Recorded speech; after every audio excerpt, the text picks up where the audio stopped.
आपके हिसाब से अश्लील क्या होता है, इसकी क्या परिभाषा होगी? क्या इसकी कोई परिभाषा हो सकती है, या ये बहुत ही वेरिएबल किस्म का मामला है? आप लोग अपने पेरेंट्स के साथ बैठ के जो चीजें देख लेते होंगे, सुन लेते होंगे, आपके पेरेंट्स अपने पेरेंट्स के साथ बैठ के वो नहीं कर पाते होंगे। इस पे आप भी सहमत होंगे। तो अश्लीलता उस जमाने में कुछ और थी, इस जमाने में कुछ और है। हर जमाने में चेंज होती है, और ये केवल जमाने में चेंज होती है कि हर घर में भी अलग अलग मामला रहता है। हर घर में अलग, हर संस्कृति में अलग। मसलन यदि आप में से कोई हरियाणा या पंजाब या राजस्थान का व्यक्ति हो, तो आपके घर में जो पैरामीटर्स होंगे, और यदि आप भोजपुर या बिहार के बाकी क्षेत्रों से आते हैं, मिथिला से आते हैं, तो आपके घर में जो पैरामीटर्स होंगे उनमें हल्का फुल्का नहीं, जमीन आसमान का अंतर होगा। जमीन आसमान का। मैं कोई घटना का जिक्र करता हूँ, मैं एथिक्स में वो घटना जरूर बताता हूँ समझाने के लिए, कंसेप्ट समझाने के लिए। यहाँ तो यूं ही इस कंसेप्ट में शायद बात समझ में आ जाए। तो अगर आपकी क्रॉस कल्चरल मैरिज कभी हो, कभी क्या, बार बार थोड़ा ना होती है, मतलब अगर आपकी क्रॉस कल्चरल मैरिज मान लीजिए हो जाती है, तो आपके सामने कुछ ऐसी समस्याएं आएंगी जो आपने कभी सोची नहीं थी। शर्त है कि इंटर रिलीजियस हो, इंटर कास्ट हो, इंटर स्टेट हो, इंटरनेशनल हो, इस तरह की कोई शादी अगर हो तो मेरी एक मित्र, कॉलेज के मित्र, जिसकी शादी, वो दिल्ली रहने वाली है, ठेठ दिल्ली, उसकी पूरी परवरिश दिल्ली की है, उसका ब्याह हुआ बिहार में। ठीक, मैं तो हरियाणा का, मेरा ब्याह भी बिहार में ही हुआ। लेकिन पुरुषों के लिए झेलना फिर भी आसान होता है, लड़कियों के लिए झेलना ज्यादा मुश्किल हो जाता है क्रॉस कल्चरल मैरिज में। मैंने भी चीज झेली इस सेंस में, क्योंकि हमारी कल्चर से काफी डिफरेंट है। मतलब मैंने क्या झेली, मेरी पत्नी ने भी झेला होगा, ठीक ठाक झेला होगा, सब झेलते हैं। तो मैं उस लड़की की बात आपको बताता हूँ, वो हमारे कोर फ्रेंड ग्रुप की मेंबर है। शादी हुई तो उसके एक साल बाद हम लोग कॉलेज का ग्रुप एलुमनाई मीटिंग करते रहते हैं, साल में 3-4 बार मिलते रहते हैं सब लोग। तो मिले तो, क्योंकि उसकी शादी को 1 आध साल हुआ था, सबने उसका हालचाल पूछा, भाई सब ठीक है, ससुराल ठीक है, मायका ठीक है, ये ठीक है, वो ठीक है, जो औपचारिक बात होती है पूछने के लिए। तो हाँ हो करते रहे, हाँ सब ठीक है, हाँ सब ठीक है, हाँ सब ठीक है। तो लोग समझिए कुछ मामला बिगड़ा हुआ है। तो एक दो लोग जो इमोशनल करने में माहिर है, उनको लगाया गया उसका, उन्होंने उसको इमोशनल बनाया, और फिर उसके मुंह से निकला कि मेरा मन करे कि सुसाइड कर लूं। तो सबको लगा मामला सीरियस है भाई, फिर देखना पड़ेगा क्या मामला है। तो उससे पूछा कि क्या हुआ, क्यों सुसाइड करने की इच्छा हो रही है तुम्हारी भाई? तो उसने जो बताया, बहुत रोचक बात बताई। आपकी हंसी, सुना हुआ क्या आपने मेरा प्रसंग पहले? अच्छा, अगर इथिक्स की क्लास की है तो वहां इसका जिक्र हुआ होगा। बोली कि मेरा देवर जो है ना, इतना कमीना है। यही यही भाषा बोली, ऐसी बोली एकदम।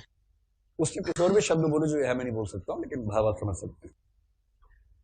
वो इतना गंदा है, इतना लफंगा, इतना लुच्चा टाइप का आदमी है कि मेरा मन करता है सुसाइड कर लूं एकदम। ईव टीजिंग जिंदगी भर में दिल्ली में इतनी नहीं हुई जितनी वहां एक दिन में हो जाती है ससुराल में। और अब पिछले 3 महीने से वो दिल्ली ही आ गया कि ही पढ़ूंगा। अब तो मैंने इससे पूछा कि क्या हुआ, क्या बताओ तो सही। तो उसने कुछ रेफरेंसेस दिए कि ऐसा हुआ एक दिन, ऐसा हुआ एक दिन। बोला अजीब बेशर्म है, मेरे सास ससुर के सामने बोलता है। ये भी नहीं कि अगर अकेले में बोले तो मैं डांट दूं कि भाई ठीक है, छोटा है। मेरे पेरेंट्स इन लॉ के सामने बोलता, वो भी कुछ नहीं कहते, वो भी साजिश में शामिल है। और क्या बोलता, कुछ भी बोल देता है। अजीब अजीब। मैं आपके सामने कैसे वो सब बातें बोल, लेकिन आप भाव समझ पा रहे होंगे कि आप भाव समझ पा रहे होंगे कैसी बातें बोलता होगा, है ना? थोड़ी टुच्ची टाइप की बातें बोलता होगा। मतलब जो बात बॉयफ्रेंड गर्लफ्रेंड से कहे तो समझ में आता है, देवर भाभी से कैसे कह सकता है? तो बोली जब वो बोलता है तो मेरा खून खोलने लगता है, मेरा मन करता है झापड़ मारूं कस के, लेकिन मैं ऐसा कुछ कर नहीं पाती हूँ। और पिछले 4-5 दिन से ऐसी ऐसी बात बोलने लगे। उसकी शादी की बात चली तो कहता है, भाभी अपनी जैसी कोई रही है ना, आपको देख के जो फीलिंग आती है वो फीलिंग नहीं आएगी किसी को देख के। ऐसी कुछ बातें बोलता है। ये उनमें सबसे साधारण वाक्य बोला मैंने आपको, जो जिस तरह के वाक्य बोलता था उनमें तो सबसे सिंपल वाला वाक्य ये था। तो बोली इसलिए मेरा मन करता सुसाइड कर लूं। तो फिर मैंने समझाया कि मामला केवल कल्चर का और कुछ नहीं है। बिहार में जो मिथिला की संस्कृति और भोजपुर की संस्कृति है ना, उसमें खुलापन इतना ज्यादा है कि वहां के घरों में ये सब बातें बहुत सामान्य मानी जाती हैं, इतनी सामान्य मानी जाती हैं। मैं तो ठेठ हरियाणा का हूं, हमारे यहाँ भाभी का मतलब होता है लक्ष्मण और सीता वाला संबंध। मतलब भाभी अगर छोटी भी है, बड़े भाई की पत्नी अगर छोटी भी है, तो भी उसके पैर ही छुए जाते हैं और वो भाभी माँ टाइप मामला रहता है। और भाभी झापड़ मारे तो भी चुपचाप झापड़ खा लेना होता है कि भाभी ने मारा है तो माँ ने मारा है, इस तरह का मामला है। तो हमारी कल्चर में कोई भाभी से अगर मजाक करना चाहेगी, भाभी एक मजाक कर दो, तो भाभी कहेगी रुक 2 मिनट, जूता उतार कस के पीटेगी, मजाक करेगा कम वक्त मेरे साथ। तो हम तो उस कल्चर के लोग हैं। मैं ये नहीं कह रहा कि ये कल्चर अच्छी है, हर कल्चर अच्छी होती है अपने तरीके से। तो विवाह के बाद मैंने उस कल्चर में देखा, वहां जब देखा देवर भाभी, तो मेरी पत्नी का भाई जो कि किसी का देवर भी है, वो जिस तरह के मजाक करते थे, मुझे शर्म आती थी बहुत ज्यादा। मैं तो बहू नहीं हूं, दामाद हूं, लेकिन इतनी शर्म आती थी मुझे कि यार ये क्या खेल चल रहा है। फिर वहां गए तो 5-6 छोटी छोटी सालियां आ गई, जीजू जीजू जीजू करने लगे। अब तो मतलब कोई उनके बुआ की बेटी है, कोई मामा की बेटी, कोई चाचा की बेटी, कोई गांव में रहती है इसलिए साली है, कोई शहर में रहती है इसलिए वो है, कोई पड़ोस में रहती है इसलिए है, तो सब इकट्ठी हो जाती है।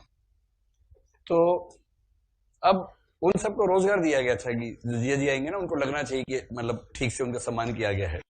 तो उनका रोजगार ये था, वो लगातार बिजी कि पानी पियेंगे, पानी पियेंगे, चाय पियेंगे, चाय पियेंगे। नहीं पियेंगे भाई, नहीं पियेंगे, और चाय पी लो और कॉफी पी लो। मैं मरना को तो तेरे में मर जाऊंगा, अलग से क्यों मारने की। और वो कमबख्त छोटी छोटी जो लड़कियां थी, ऐसे गंदे गंदे मजाक कर रही थी।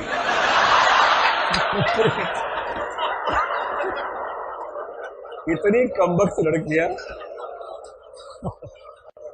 अब अजीब हाल कि मतलब एडम टीजिंग का एग्जांपल इससे अच्छा है।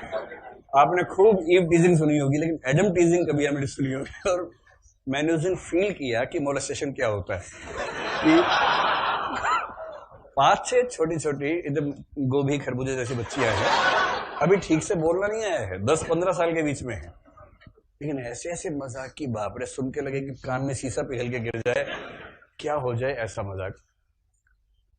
तो मैंने उसको कहा कि देख, तू जिस कल्चर में गई है ना, मैं भी उसी में गया हूं, तो वहां की बड़ी सामान्य बात है।